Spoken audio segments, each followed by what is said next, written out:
Hi guys, welcome to ultimate channel. இன்றைக்கி நம்ம வீடியோவில் கருந்துளை உள்ளே நாம் சென்றால் என்னவாகும் என்பதை பற்றி பார்க்க போகிறோம். அதுக்கு முன்னாடி black hole part 1 video link டிஸ்கிரிப்ஷனில் இருக்குது, செக் பண்ணி பாருங்கள். வாங்க வீடியோக்குள்ளே போகலாம்.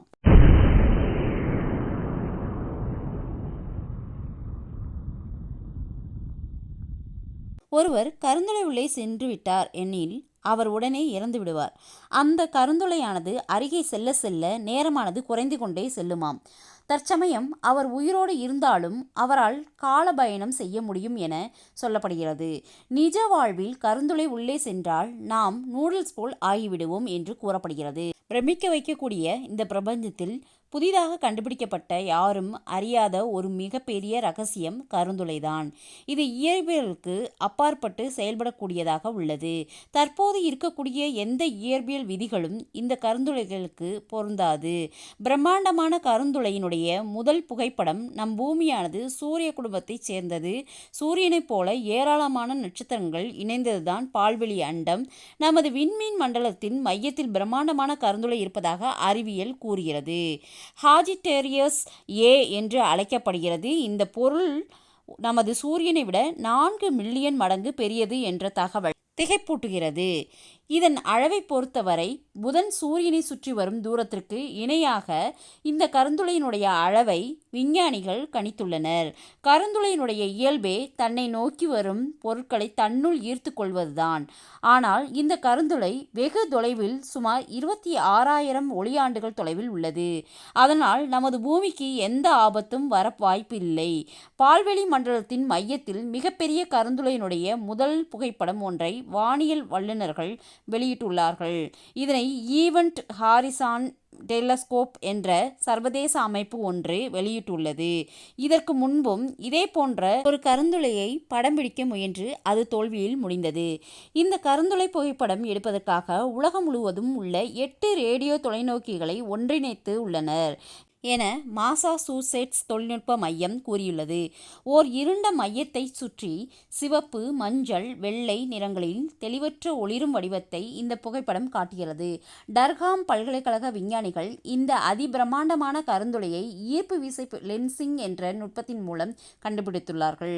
இந்த ஆய்வுக்கு தலைமை தாங்கிய முனைவர் ஜேம்ஸ் நைட்டிங்கேல் இந்த கருந்துளை எவ்வளவு பெரியது என்பதை புரிந்து கொள்ள மிகவும் சிரமப்பட்டதாகவும் இந்த கருந்துளை மிகவும் பெரியது என்ற கருத்துக்களை கூறியதாகவும் கூறப்படுகிறது.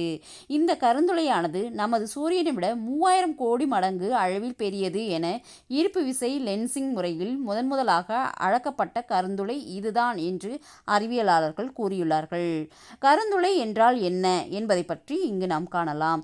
ஒரு மரக்கட்டை எரியும் பொழுது வெப்பத்தையும் ஒளியையும் கொடுத்து எரிந்து முடித்த பின் கரித்துண்டுகளாக மாறுவது போல்தான் நட்சத்திரங்கள் தன்னுள் எரிபொருள் இருக்கும் வரை அணுக்கரு இணைவு செயல்முறையின் காரணமாக வெப்பத்தையும் ஒளியையும் தொடர்ந்து கொடுத்து எரிபொருள் முடிந்த பிறகு தன்னுடைய மொத்த தொகுதியும் சுருங்கி அடர்த்தி அதிகரித்து கருந்துளையாக மாறுகிறது. இந்த நிலையால் கருந்துளைகள் அருகில் சென்றால் எந்த ஒன்றையும் அது இழுத்து கொள்ளும். ஒளியை கூட தான். ஒரு புதைக்குழியில் காலை வைத்தால் என்னவாகும்? அப்படியே நம்மை உள்ளே இழுத்து கொள்ளும் தானே. அதுபோலதான் கருந்துளைகளும் அதற்கு காரணம். அதாவது அபரிமிதமான ஈர்ப்பு விசையைத்தான் இவ்வாறு கூறுகிறார்கள். அப்பொழுது சூரியனும் ஒரு நட்சத்திரம்தானே. அதுவும் ஒரு நாள் கருந்துளையாக மாறி பூமியையும் மற்ற கோள்களையும் உள்ளே இழுத்து கொள்ளுமோ என்றால் அதுதான் இல்லை. சூரியனின் நிலையை காட்டிலும் 1.44 மடங்கு பெரியதாக உள்ள நட்சத்திரங்களுக்கே கருந்துளையாக மாறும் என தமிழ்நாட்டில் பிறந்த வானியல் இயற்பியலாளர் சுப்பிரமணிய சந்திரசேகரன் நிரூபித்து 1983ஆம் ஆண்டிற்கான இயற்பியல் நோபல் பரிசையும் பெற்றுள்ளார். பிரபஞ்சத்தில் உள்ள கருந்துளைகளுக்கு நிறை மற்றும் சுழல் என்ற 2 பண்புகள் உள்ளன என தனது தோற்றத்தின் மூலமாக நிரூபித்தவர் நியூசிலாந்தைச் சேர்ந்த கணித மேதை ராய் பேட்ரிக் கெர் என்பவர் ஆவார். இத்தகைய ஆய்வு முடிவை உலக பிரசித்தி பெற்ற பிசிக்ஸ் ரிவ்யூ லெட்டர்ஸ் இதழின் 1963ஆம் ஆண்டு வெளியிட்டார். இதன் பின் சுழலும் கருந்துளைகள் எல்லாம் கேர் கருந்துளைகள் என அழைக்கப்பட்டன. 2004ஆம் ஆண்டில் டர்ஹாம் பல்கலைக்கழக பேராசிரியர் அலைஸ்டர் எட்ஜ் ஒரு விண்மீன் கணக்கெடுப்பின் படங்களை மதிப்பாய்வு செய்யும் போது ஒரு பெரிய ஒளி வளைவை கவனித்தார்.